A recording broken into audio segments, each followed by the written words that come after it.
Sabi ng kaklase ko dati, kapag ako daw yung nagde-design ng scrapbook or ng mga projects namin sa school, ang OA ng design, sobrang daming nilalagay. So ngayon, gagawa tayo ng ating devotion gamit yung mga sticker na nabili ko sa TikTok shop. Ito na yung mga nagawa ko ngayong January.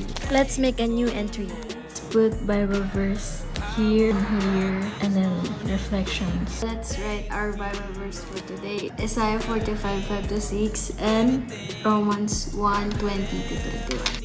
Kapag may nagsasabi na you are doing too much sa iyong mga design, huwag kang maniniwala doon. Dahil wala namang rules sa mga paggawa ng art and crafts. Just do what you love and just do what makes you happy. Sa pagdidesign na, hindi sa lahat. Sorry but not sorry, I'm still that Kate na OA mag-design.